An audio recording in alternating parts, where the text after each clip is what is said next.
À Rumangabo, après le retrait du 1-23, la force régionale de la communauté d'Afrique de l'Est EAC s'est déployée depuis vendredi 6 janvier 2023 dans la base militaire de Rumangabo, à 50 km au nord de Goma, dans le territoire de Rutshuru, en République démocratique du Congo. La cérémonie officielle du retrait de ces cas par les rebelles du 1-23 a eu lieu autour de 9h locales le vendredi 6 janvier 2023. La remise et reprise du contrôle de Rumangabo a eu lieu entre la communauté de l'Afrique de l'Est EAC et les rebelles du 1-23 en absence des civils habitants de la région, indique la société civile du groupement de Gisigari. Les contours de convention de reprise de Rumangabo par la force régionale de EAC ne sont pas encore connus, mais les rebelles remettent les camps de Rumangabo qu'ils n'ont jamais occupés depuis qu'ils sont à Rutshuru, attestent certaines sources. Cependant, d'autres confirment que le mouvement du M23 y avait mené des activités militaires en formant notamment plusieurs jeunes recrues qui les ont rejoints. Cependant, les habitants de Rutshuru restent sceptiques quant au retrait du M23 de cette base stratégique.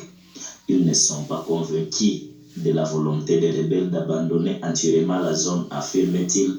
Ils attendent voir le M23 quitter toutes les positions autour de Rumangabo pour être rassurés, d'après plusieurs d'entre eux.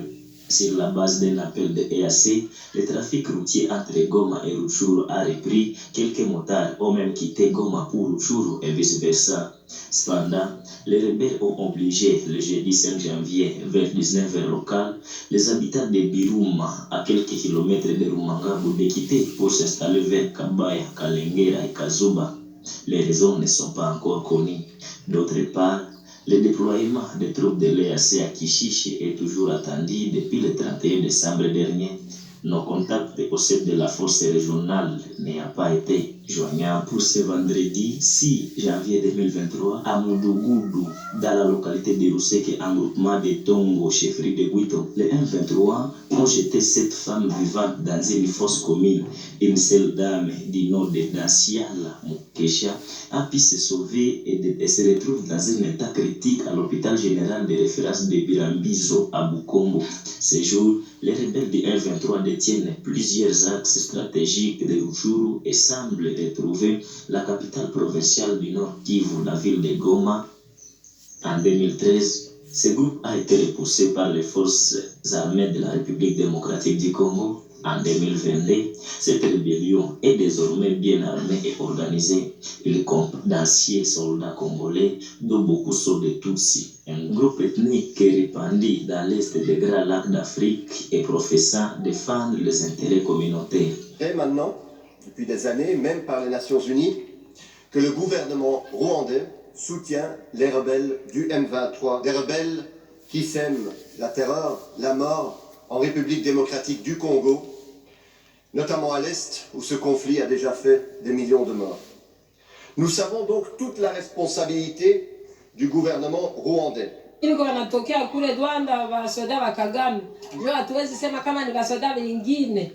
Ni wa Kagame biko wanatokea Rwanda. Kama mwenyewe anabifanya juu tunaona ni wasoda wanavaa madrapo za Rwanda. Les ressources congolaises qui visent les Grands Lacs dans la même foulée du dit rapport consulté par Crisis Group International renseigne cependant que la soudaine réémergence du 1-23 doit obtention entre les États des Grands Lacs codynamique locale. Selon la même source, Kigali est irrité des interventions militaires de l'Ouganda et du Burundi dans l'est de la RDC, et ceci font des intérêts économiques de Kagame dans l'est de la République démocratique du Congo.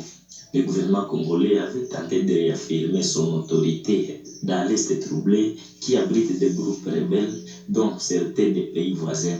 L'année dernière, le président congolais Félix Antoine Tshisekedi a invité des troupes ougandaises à combattre les forces démocratiques alliées, un groupe majoritairement ougandais qui se déclare membre d'État islamique.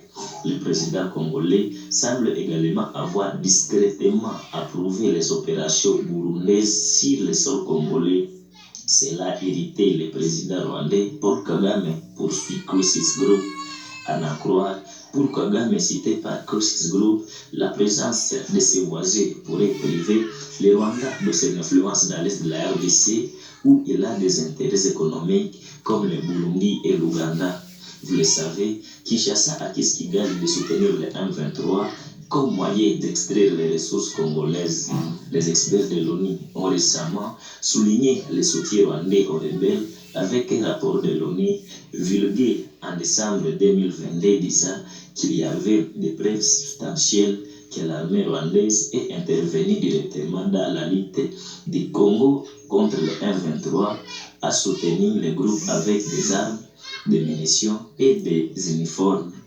Kigali rejette cependant les allégations de Kinshasa. À son tour, il accuse l'armée congolaise de travailler avec les FDLR. La meilleure solution pour mettre fin au M23, l'option à lever, selon Crisis Group International, repose notamment dans une nouvelle probable relation bilatérale entre Kinshasa et Kigali.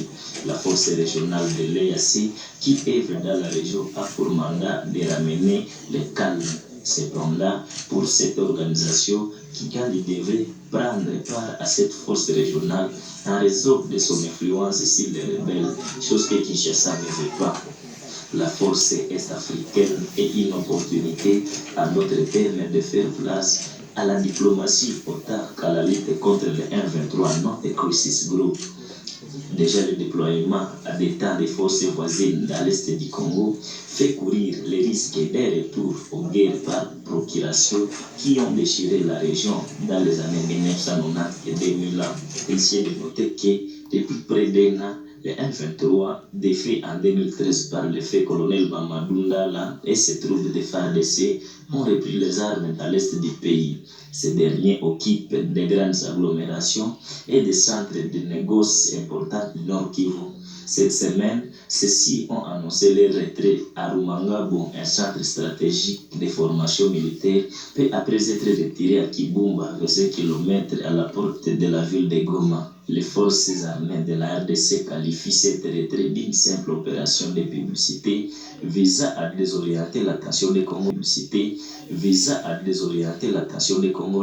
Cette semaine, des violents affrontements en armes lourdes et légères ont fait rage dans la localité de Binza et sur d'autres axes. Les terroristes du M23 ont, pendant ce temps, récupéré la cité de Nyamilima dans le territoire de Utshuru. Selon les sources locales, ces terroristes progressent vers Massissi. Toutefois, les forces congolaises disent répliquer aux provocations du M23 pour protéger l'intégrité du pays. Merci de nous suivre sur Afro Info 243.